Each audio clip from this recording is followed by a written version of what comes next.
Hello, everybody. So I'm a PhD student of Catalonia Institute for Energy Research. And I'm going to talk about the topic, which is redox flow batteries, promising choice for stationary energy storage. You may know or you have already seen that how a battery looks like. So I will talk in detail about the energy storage, as the battery is a type of energy storage, and more detail what is a battery, how it works, and what is the redox flow batteries, and why it is a potential choice for stationary energy storage. So let's start with energy, renewable energy and energy storage. As you know that globally, the demand of electricity is growing gradually, and even till date, the 2/3 of electricity production is coming from the fossil fuel source, which has a broad impact on the climate and also the ecosphere, because it emits carbon dioxide, which is one reason for climate change. Therefore, it is really necessary to generate the electricity from clean and sustainable energy source. So that's why renewable energy is clean and sustainable and also environment friendly source of energy. In this figure, you can see the different types of renewable energy, like solar energy, wind power, hydropower, geothermal energy, bio.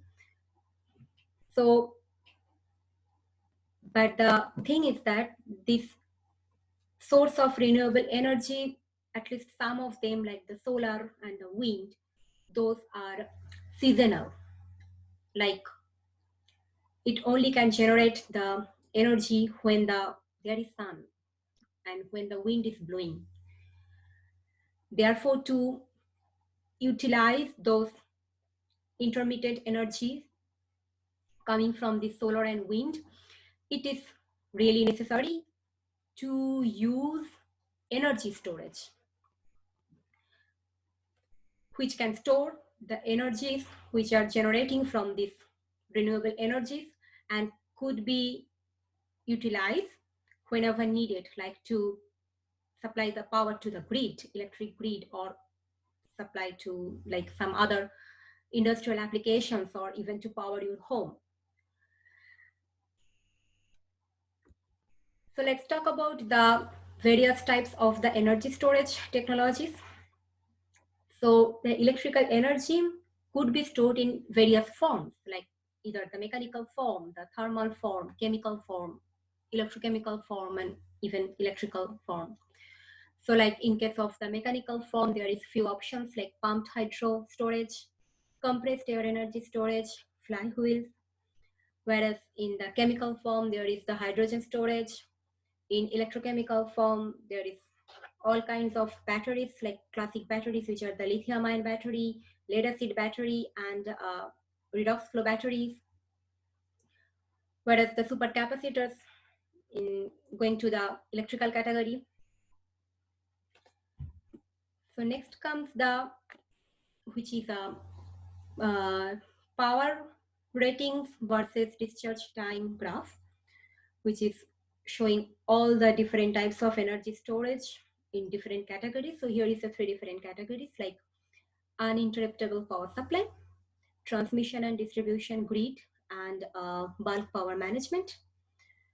For example, the pumped hydro and the compressed air, which goes to this category, like which could be used in the bulk application, bulk power application, mainly in the energy management applications. because it could give a very huge power rating, and also it could be used for the longer time applications because it has a discharge time of couple of hours. Whereas in this category, like flywheel, supercapacitor, superconducting magnetic energy storage, these are going to this category because it has the discharge time which is very, very short, like few seconds. So it could be used in these two options, like uninterruptible power supply and then transmission and distribution grid. Whereas all kind of batteries, like the classic batteries and also the flow batteries, those goes in these both two options. Especially the flow batteries, you can see it is highly applicable for the transmission and distribution grid support, like load shifting, load leveling, peak shaving, this kind of applications. Whereas these flywheel supercapacitors could be used for like power management applications, like frequency regulations. So these are the different categories of the energy storage and in which field it could be used.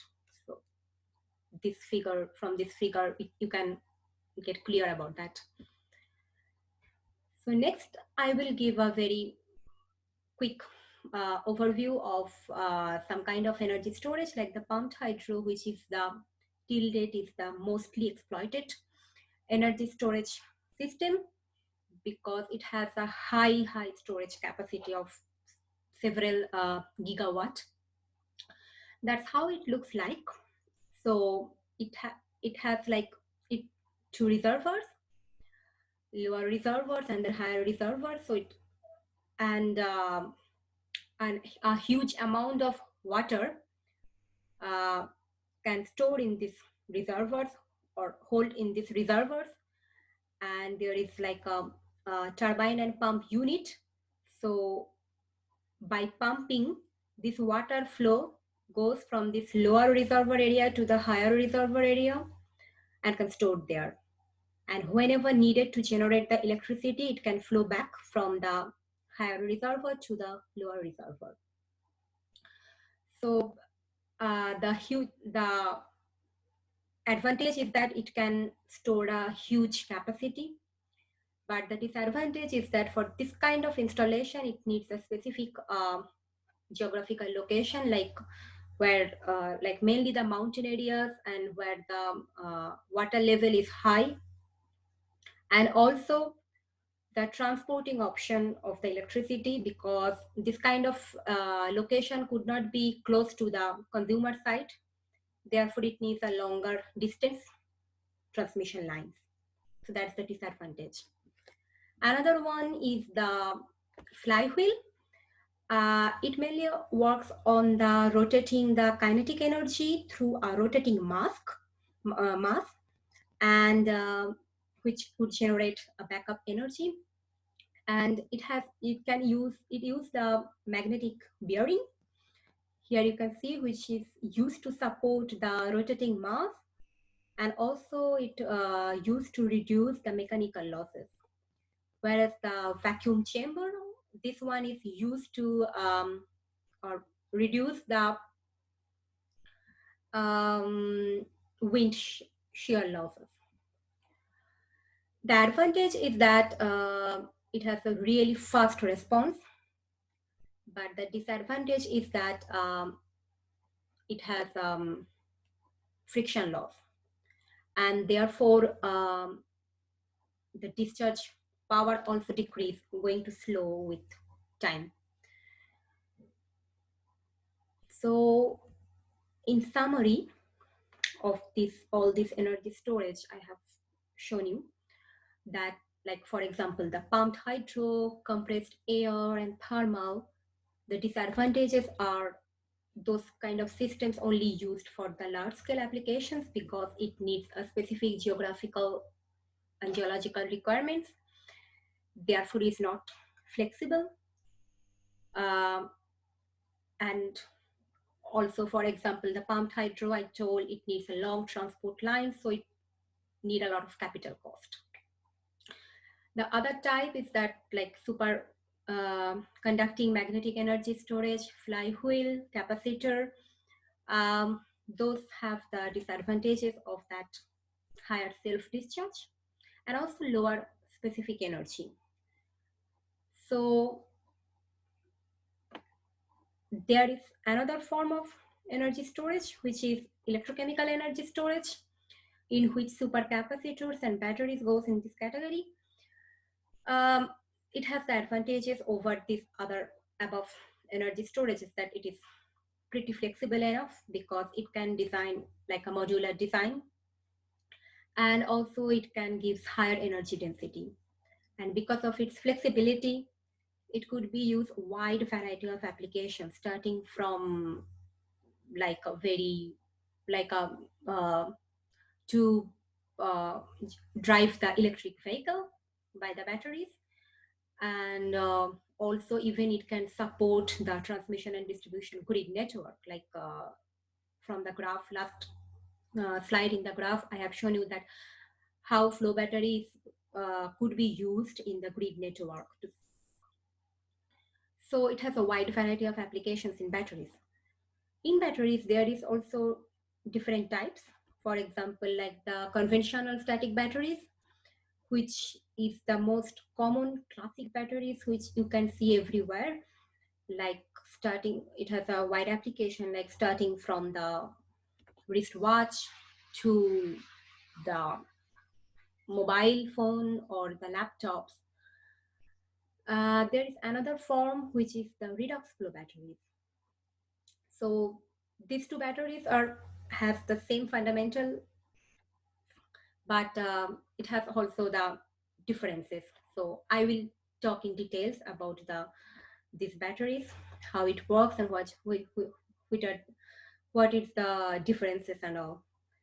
So next are more about the electrochemical energy storage technologies. So here is that all the different types of electrochemical energy storage, and you can see that this is a graph is the power density versus energy density, and you can see that the capacitors are showing really high power density, but it has a very low energy density. Compared to that, the batteries, like static batteries, flow batteries, even fuel cells, it is showing like a higher energy density and also moderate power density. So these are the differences of the batteries with the capacitors, I would say. So one has the high power density capacitors, whereas the batteries has the high energy density. So next goes how a battery could work, and also most importantly, what is a battery? So this is a basic diagram of classic batteries, which you can see everywhere. So this is how it looks like. So it consists of three different elements, which is called electrode, two different electrodes, positive electrodes and negative electrodes, and also a chemical within the battery, which is called electrolyte. So how it works, like once you put a battery into a lamp, then it's immediately start to make the chemical reaction inside the battery, and from this chemical reaction it generates positive ions, like these are the positive ions, and negative, which is the electrons. So these positive ions flow into the electrolyte, whereas the electrons, which is negative in charge, which is flowing around the outer circuit, and once it reaches the lamp, it lit up.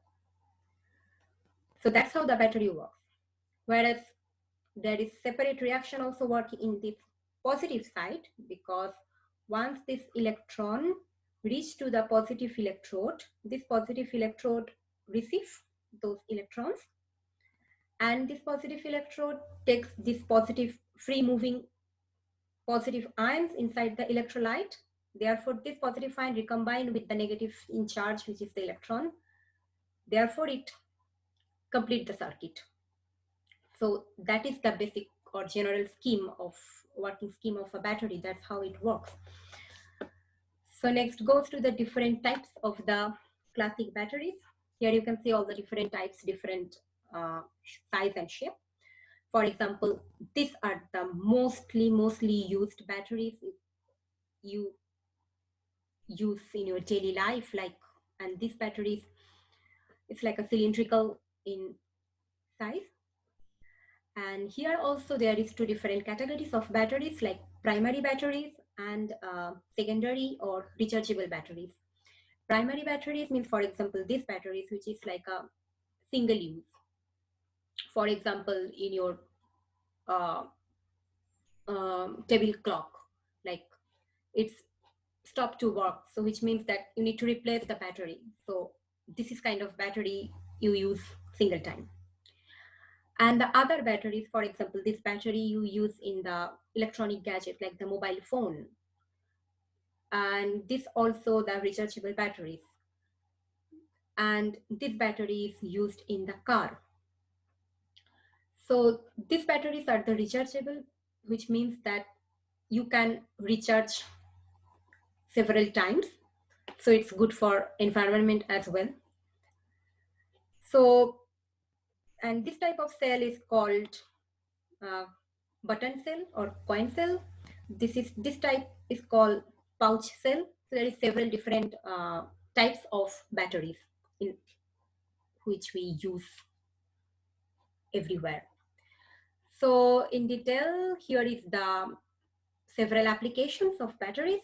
You can see it's the various and wide applications, like starting from the torchlight to your wristwatch to all kind of electronic gadgets, like even the electric vehicle, like your car. You can drive your car with batteries, so like, which is called high battery electric vehicle. So next comes the redox flow batteries, which I was telling that I will talk about what is the difference of the redox flow batteries with the classic batteries or static batteries. So here it's how it looks like the redox flow battery. You can see that in general the fundamentals are the same, because it also consists of the two electrodes, like this one is the positive electrode, this one is the negative electrode, or specifically you can say like the positive one, this is the cathode, this is the anode, and there is a membrane which is separating this positive and negative compartment. Unlike the conventional batteries, here the electrolyte are storing externally, like these two reservoirs. So like this one on the positive side called catholyte, this one is the negative side called anolyte. And so, which is not in the case for the batteries I have shown you last time, that all are together, electrode and electrolyte all are in the same place. You cannot separate. But here in redox flow batteries, you can separate the electrolyte and electrode. So therefore, and also in this case, in flow batteries, the active materials which are responsible for generating the energy, those are stored in this electrolyte. So once you recirculate this electrolyte through the pump into the battery cell, it's like inside the electrode, it starts to react. I mean, it makes that chemical reaction, which is called redox reaction. And then in flowing back to the reservoir again, the same process going continuous mode. And then it can generate the electricity. So it has that unique design of decoupling power and energy, which means that as the electrolyte and the electrodes are separated. So if you want to enhance the energy or power of these flow batteries, so just you have to increase the tank volume to enhance the energy. To enhance the power, you have to increase the electrode stack. So that is the unique feature of redox flow batteries, which is differentiating from conventional batteries. And also it is very simple to design, it has fast response, it is cost effective as well. So let's go to the redox reactions. So how it works through a electrochemical redox reactions. So during two process, like charging process and discharging process, in the anode side, which is the negative side, during the charging process, reduction takes place, whereas in the cathode side, oxidation takes place, and the reverse process occurs in the discharge process. So that's how redox flow battery works. So next, I would like to introduce you with some works have been done on the redox flow batteries so far.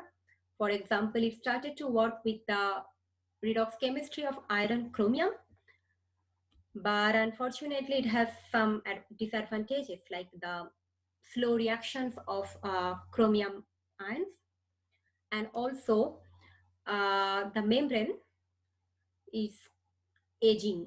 It's another problem. And another huge problem is that the cross-contamination of ions between these two compartments, like iron and chromium. Therefore, the cell degrade very quickly. Now, another redox flow battery chemistry also researched, and which is the most successfully researched, which is the all-vanadium redox flow battery.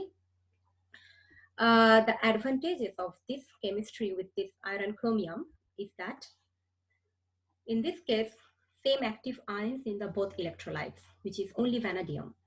So, which is flowing on the both side of electrolyte, both compartment. Therefore, there is no chance of the cross-contamination.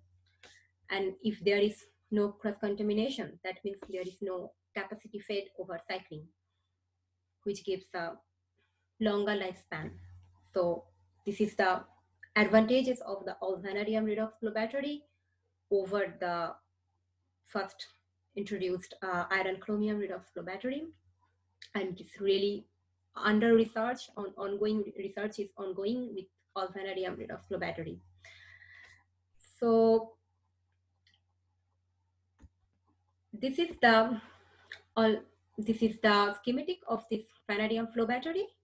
You can see the four different, the active ions of vanadium, which has four different oxidation state: vanadium 2+ to vanadium 5+, which is working on the two compartments, like vanadium 2+ and 3+ work on the negative side anode compartment, and cathode compartment vanadium 4+ and 5+.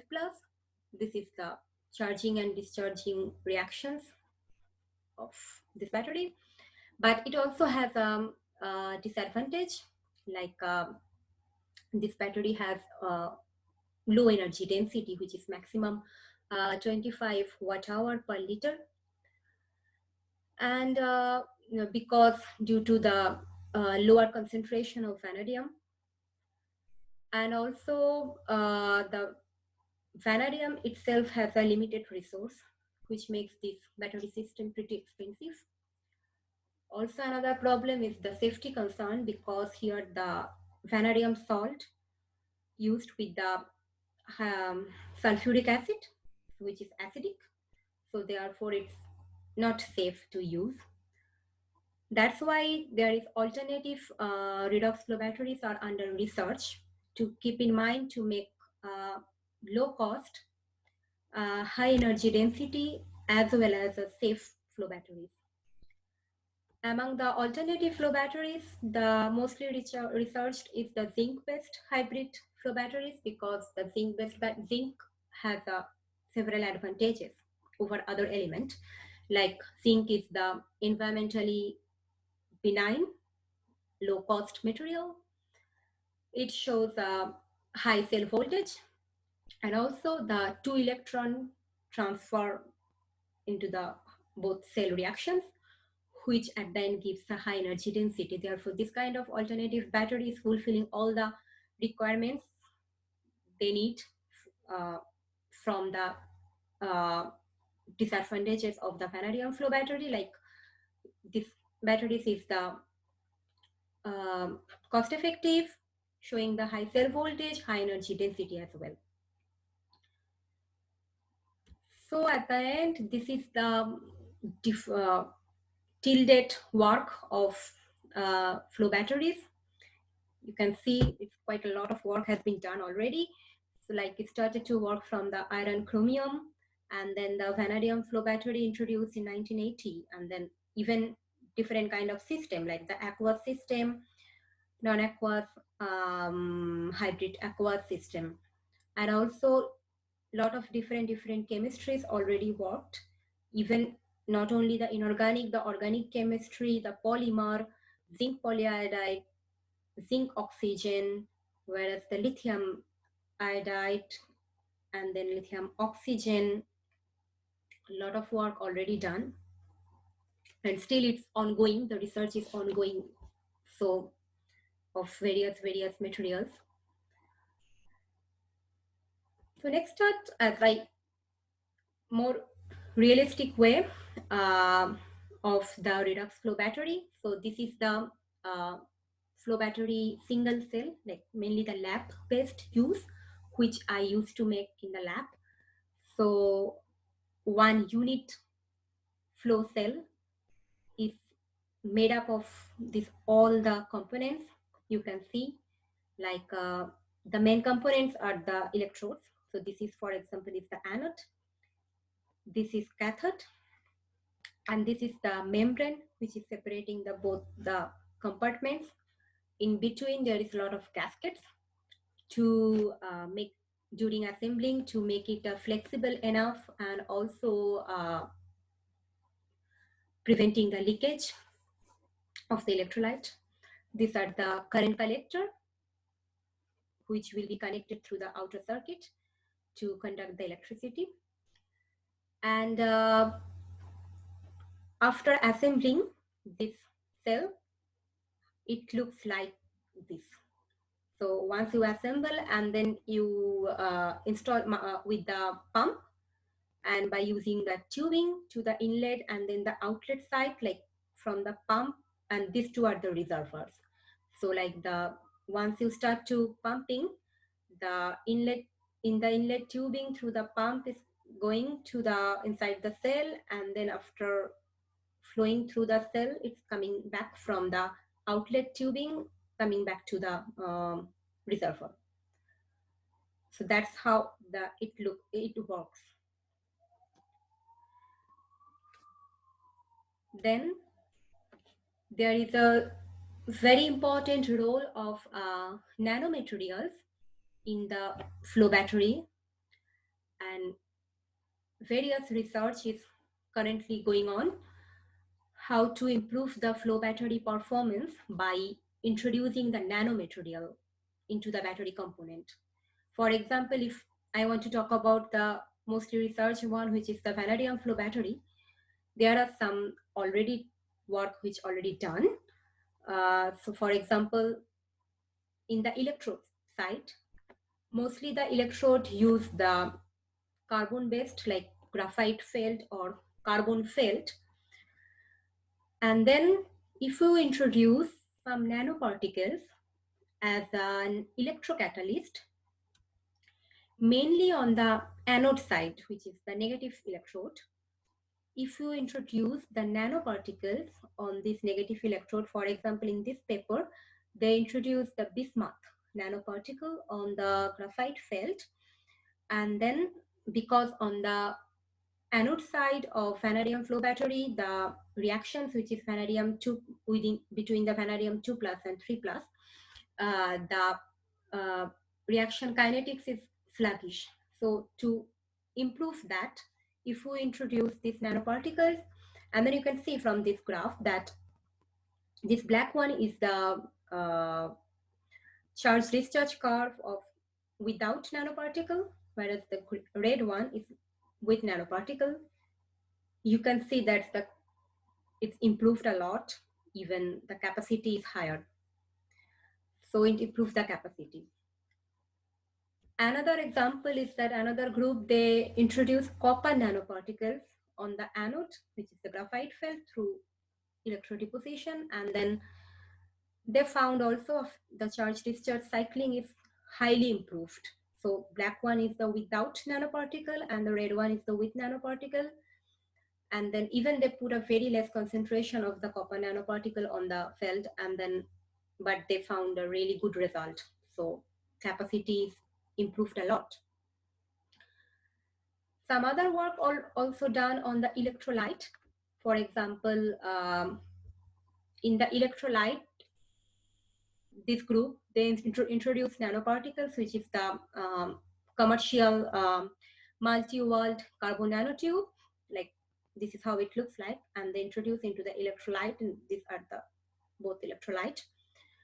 So if you introduce this nanoparticle into the electrolyte, it's like a nanofluidic electrolyte. And then once they cycle, they found the difference. Like this one is the without nanoparticle, and then they apply the nanoparticle like step by step with some percentage, and then as they increase the percentage, weight percentage of the nanoparticle, and then they found that the capacity improved.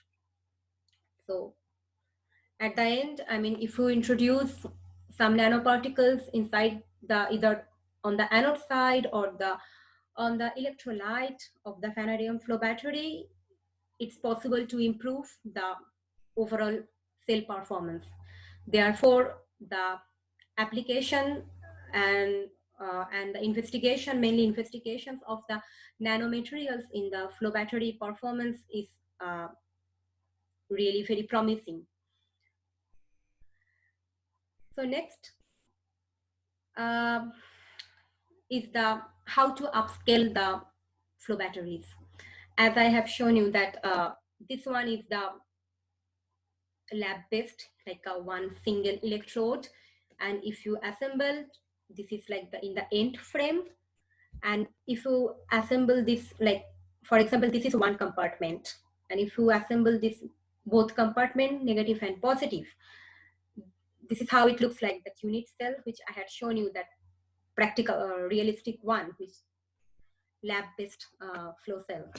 And then if you want to scale up, then you have to add few unit cell to make a stack, so just to increase the power.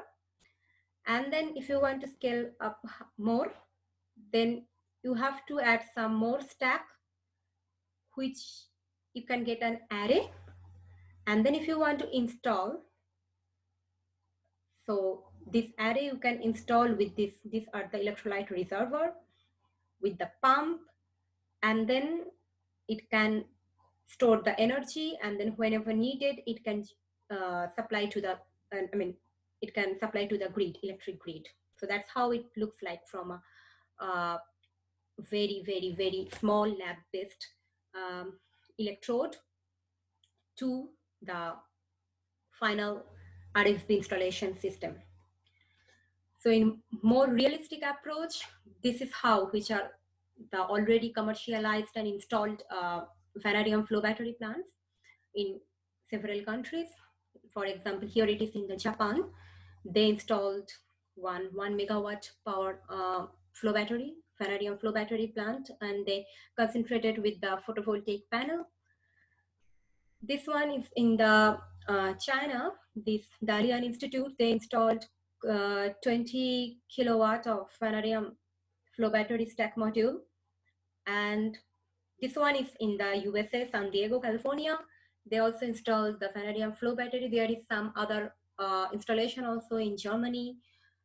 So, and also some in upcoming. So it's really commercialized, the vanadium flow battery. There is another promising future application of flow batteries is that, which is called the solar batteries, which is the integration of the flow batteries with the solar cell. This is like a one kind of schematic, so which is under investigation. So like this is the photoanode, which is mainly the, for example, the solar cell, and it integrated with the flow batteries. And the benefits of this integrated device is that from this picture, it would be clear that this battery could charge from the solar energy. For example, during the daytime when there is sun, it could be charged from the solar energy. It doesn't need any electricity to external electricity to charge. And then in the night time, they stored solar energy inside the battery could use to power the whatever you want, like to power a bulb. So this is the application of this solar batteries, which is very promising for future of energy storage and generation field.